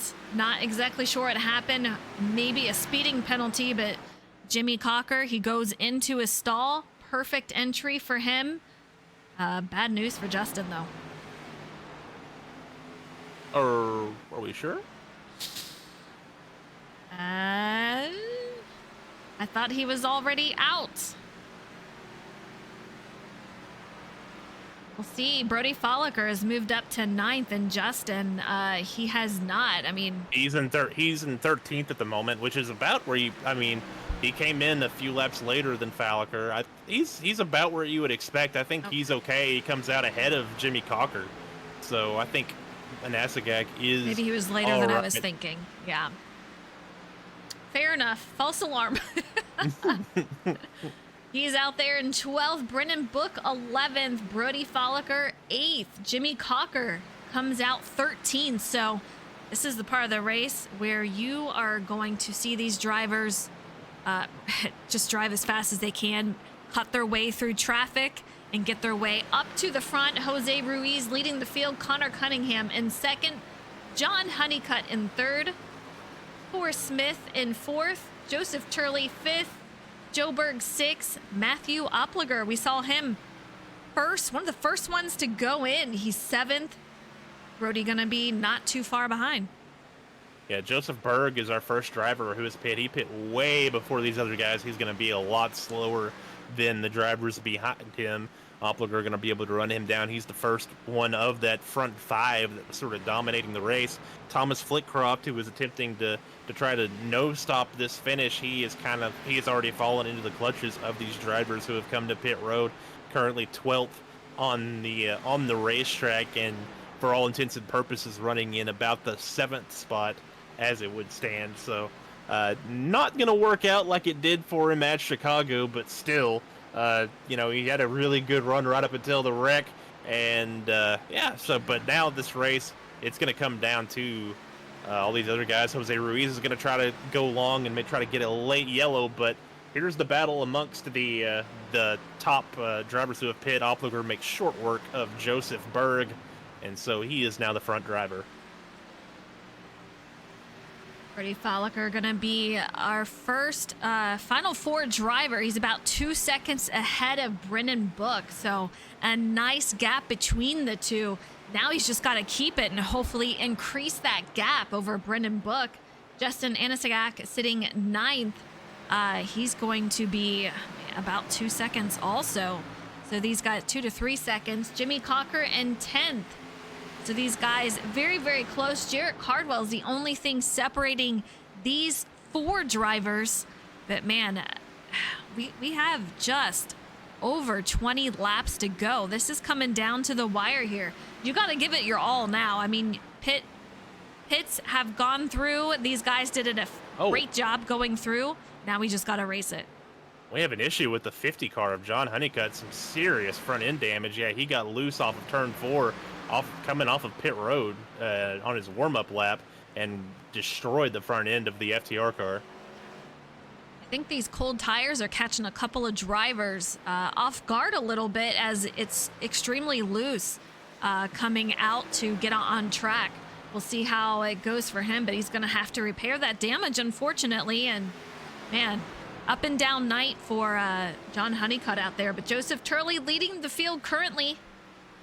Matthew Opliger going to be in 2nd, Joe Berg 3rd. Brody Fowler already up to 4th, and then he's going to have the final 4 all from 4th to 7th.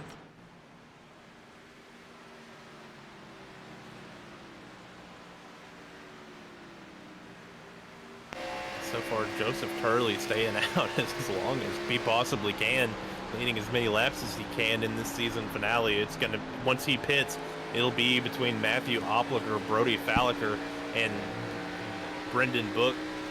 Once they're able to get around Joseph Berg, Justin Asagak also behind them. Jimmy Cocker, will being the last to pit work in his favor, or will it be what ends up hurting him? He has led so much of this race since the beginning of the second stage, but now finds himself 7th on the racetrack, 6th among all of those that have pit, and most importantly, he is 4th and dead last out of our 4 championship contenders. Yeah, you know, he's starting to feel it. He's starting to feel the pressure. Joseph Berg here. Oh my! Justin Anasagak with an aggressive move around the outside of the 93 of Joseph Berg, crosses over the 5 of Brendan Book. Will he be able to clear him? All 3 of them right there diving into turn 3 extraordinarily hard. Brendan Book get a little loose there as he is side by side. He has to save it, but great save for him. This track definitely loose conditions, especially around that seam. But man, I kind of want to go back and see what Jordan was seeing out here. Let's take a look.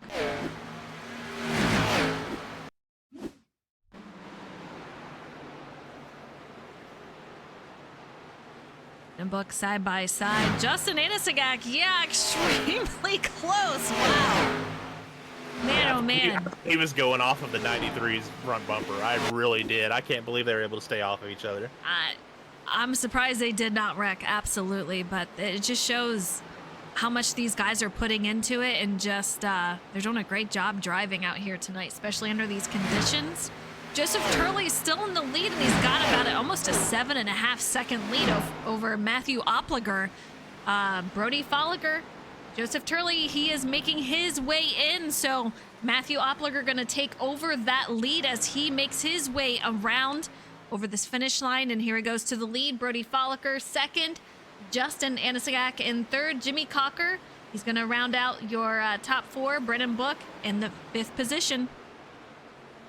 Oh, the 4 of Anasagak, he gets close to the wall, might have gotten into it. I yes, think he did, yeah. It loses some ground on the 11 of Jimmy Cocker, and I think that's what Cocker wanted to see. That's what he needs to lead this group of 3. He's going to have a lot fresher tires than the 42 up in front of him, and that's really all he's racing. The 20 out there is sort of an extra rabbit for them to chase for this race win, but our championship 4 drivers running 2nd through 5th.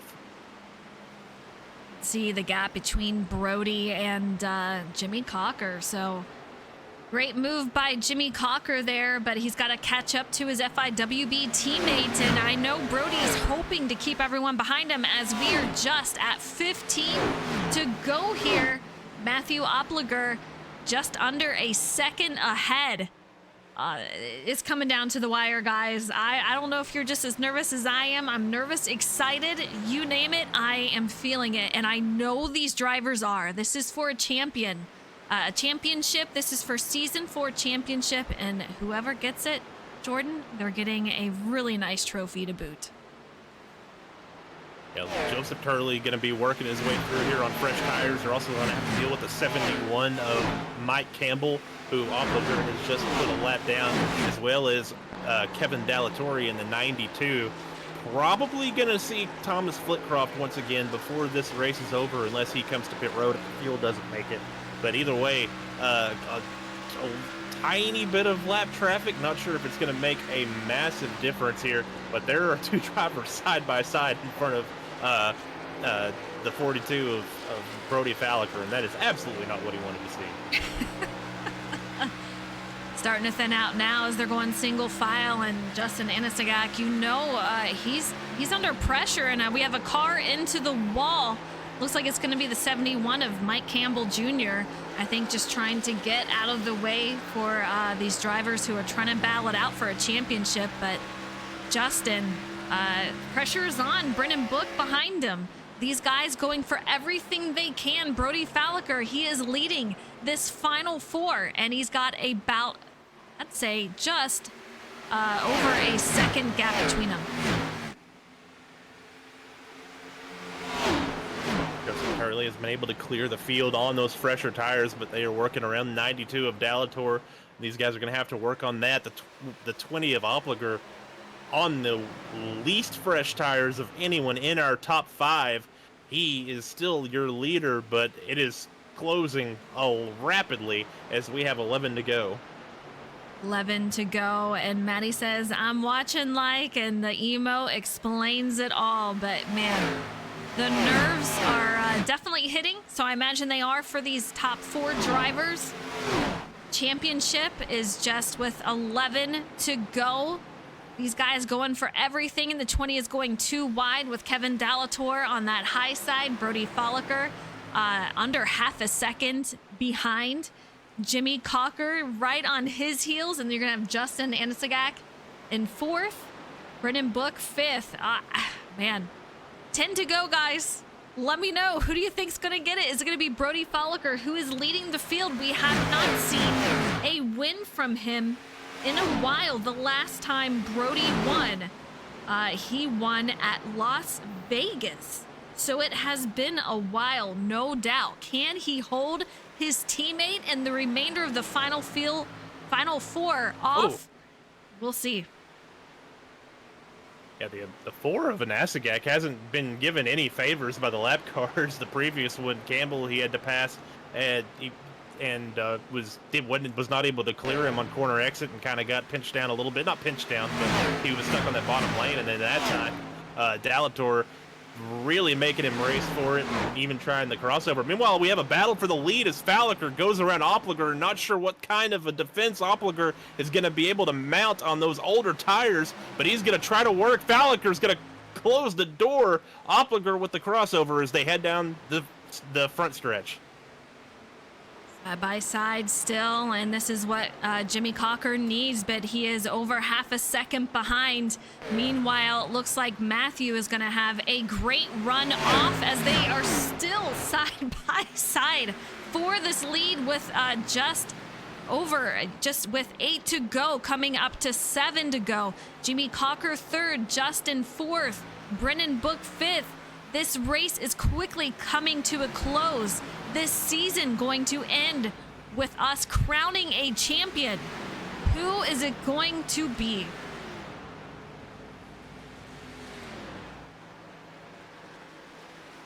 Falliker with a nice move. We'll see if the 20 is able to maintain any sort of ground on him, but I believe he's about to fall into the clutches of the 11 of Jimmy Cocker. Now it's all up to how fast Jimmy Cocker can get around that 20 car and if he can run down his teammate in the 42. But Brody Falliker, who has sort of been waiting in the wings this entire race from about second to fourth, he has now snatched control of it as we have 6 laps to go. You know, teammates or not, I'm thinking, all right, Matthew, hold him off as much as you can. I got a championship to win here. We got Wild Boy in chat who says, Justin, all day I have faith. He is just over a second behind. Anything can happen. We've seen it happen all season. But coming up to 5 to go. Brody still in the lead. Jimmy in second. Jimmy really dove it in hard in turn 3, was able to clear him and was able to maintain traction off of turn 4. I really thought he was gonna end up cranking it loose. Was able to hang on to it, did an excellent job making that pass. Now using every ounce of racetrack through 1 and 2 as he is trying to close down on his teammate in the 42, but the laps are ticking away and he is running out of time.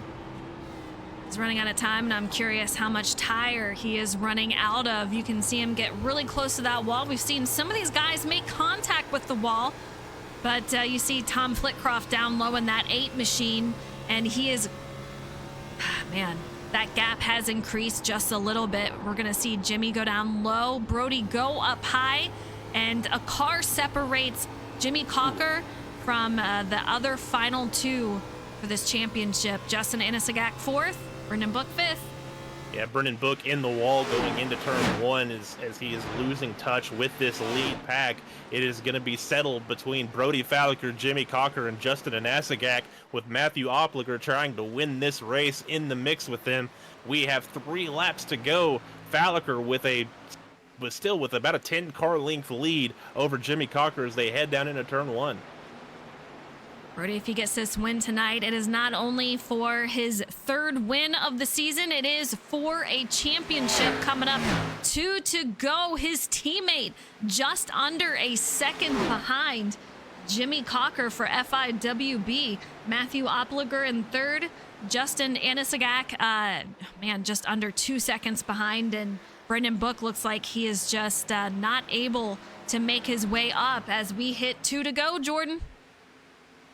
Yeah, Brody Falliker able to hold a nice smooth wheel. The 11 looking like he is really struggling with front grip at the moment, especially off a corner exit, using the bottom, actually running the seam to maybe just sort of de-wedge the car a little bit, help it turn, actually able to get really good momentum through that corner, but it's looking like it might be a little too late as they head through 3 and 4. They're close to taking the white flag.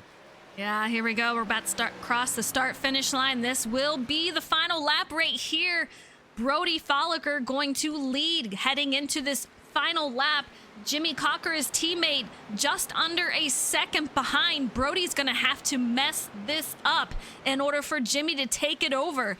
Justin a little too far back unless something drastic happens. But here we go. Down the backstretch into 3. Brody, just a phenomenal run, going for his 3rd win this season for a championship. Here we go. We're going to bring him home, our championship winner here for season 4. He gets it done tonight here at the Homestead Miami 150. A huge congratulations. That secures the championship. His teammate, Jimmy Cocker, going to finish it 2nd. What a drive by the 42 of Brody Falliker. Ran the race he needed to. The 11 of Jimmy Cocker. We'll get to talk to him, maybe wondering if maybe he would have pitted a little earlier, what he might have done a little bit differently. But either way, well-earned, well-deserved championship by the 42 of Brody Falliker. And we'll let these guys celebrate a little bit, but I'll tell you what an incredible race, an incredible season. We'll get these guys into the booth. Brody Falliker taking the championship, taking the win, just doing a phenomenal job. We'll bring him out here, and then we gotta grab Jimmy Cocker also. Absolutely crazy. I know these drivers gonna celebrate. Take a look. Brody gonna burn it down here. He's got a lot of teammates celebrating with him, a lot of competitors congratulating him. Just wow, what a run. our season SnB Xfinity Series champion, Brody Folliker. Brody, a wild race here tonight. You had what it takes to get a win, to win a championship. Your third win of the season. Man, how much did you have to prepare to get it done here tonight? Yeah, I had to put a little bit, a little bit more practice in. Luckily, I had, Jim to lean on. We had a lot of data to compare. Man, this is awesome. When back all the way back in season 1, when I missed the playoffs, I really didn't think that I'd ever get one of these. So, yeah, this is awesome. Big thanks to FIWB, all my teammates. Thankful for Jim helping me out with practice. I'm glad we got the 1-2 for FIWB. You can see you guys celebrating out there, and I know there had to be a lot of communication during this race. Strategy-wise, was there anything crazy out there, or you expect any cautions, or did it go as you had hoped? I was kind of expecting a green flag race for the most part, and thankfully that's what we got. In practice, Jim and I, we had practiced this, 8 o'clock sim time, and one of us ran the top, one of us ran the bottom, and we figured out what we needed to do. So very, very thankful for that practice session. I feel like that's what made the difference. I was a little, worried with Justin and Brennan whenever they caught Jim and I before pit stops. Oh man, they came, really fast. It seemed like they saved tires better, and I was really worried about that. I'm happy that me pitting when I came in, basically made the difference. Yeah, great strategy on when to pit. Question, how difficult was it heading into pit lane? I know a couple of drivers had a little bit of an issue. How tough was it for you? Honestly, I have slid through my box. I have just messed up pit road entry. I just wanted to give myself a shot, and honestly, I went in kind of conservative, so it really wasn't that difficult for me. All right, well, there you have it. A word from our champion, Brody Folliker. Any way you slice it, it's a fantastic night for these drivers. Just a great race, but man, another new champion for SnB. So a phenomenal season, a great job here tonight. Just a huge congratulations. And I'll be getting with you after the race to get your information for a nice trophy. So congratulations. Oh, I totally forgot about that. Great season. He forgets. Yeah. So that's just a cherry on top there. So Yeah. Congratulations, Brody. Thank you. It's been a fun season all around. Thank you to everyone that made this season possible. And thank you for broadcasting. It's been fun talking to you up in the booth. Absolutely. All right. There's your champion, Brody Folliker. Gained 5 spots tonight to bring home a win and a championship. So you can't get any better than that. We're going to bring it over to Jordan McGraw, and he's going to take over for our second place, Mr. Jimmy Cocker. Yeah, here with Jimmy Cocker, man, dominated stage 2, dominated most of stage 3, but at the end, what did you need more? What could you have done differently to come home one spot better and win a championship tonight?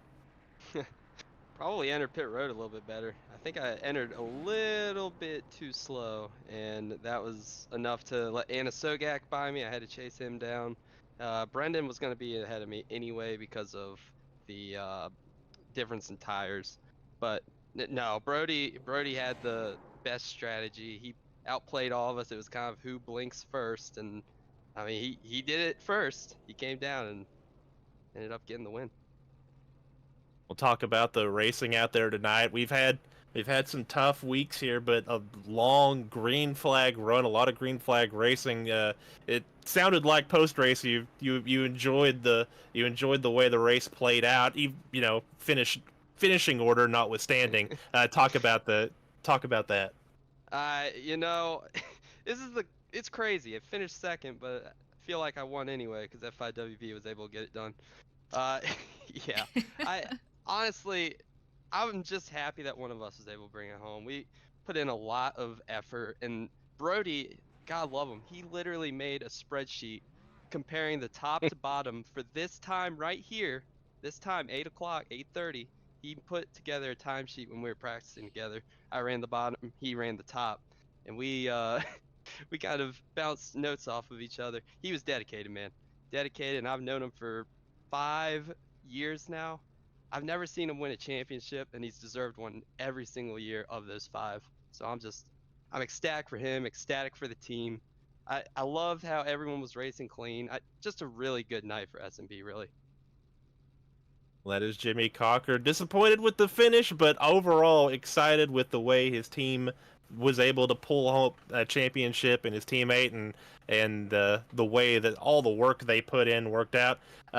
What are you doing in the off season? You excited for next season? Gonna take a break from racing? You gonna do a bunch of racing? What's it looking like here? I think it's gonna be a lot more Fortnite, and I'm terrible at Fortnite. But it's gonna be Fortnite and Rocket League. I gotta take a break from iRacing, man. I'm sweating, and I don't need to be sweating this much after playing video games. Well, he's gonna go from getting wrecked by 10-year-olds to getting shot by 10-year-olds. That's gonna be his off-season plan. Back to you, Frozen. All right. And third, we have Justin Anasagak. And man, what an amazing season. I know you like these cars, and you have 3 wins out here. You were going for it all tonight. Phenomenal run. Take us through your race. And what do you think you could have done different? Or are you just happy that you were able to accomplish all of this? I'm more mad about the non-playoff guys racing me super hard than the playoff guys racing me super hard. Um, but Jimmy and Brody were the class of the field all night, and started at third stage. I can finally got away from those guys and was able to kind of keep up with them. But yeah, like Jimmy said, Brody had the perfect strategy to pit a couple laps before us and just hung on, and I just had to race super hard all night long, especially with the 20. I don't know what was wrong with him, but I know in the first stage he cut me off and almost took me and Brody out, and I was like, ooh. So overall, good race.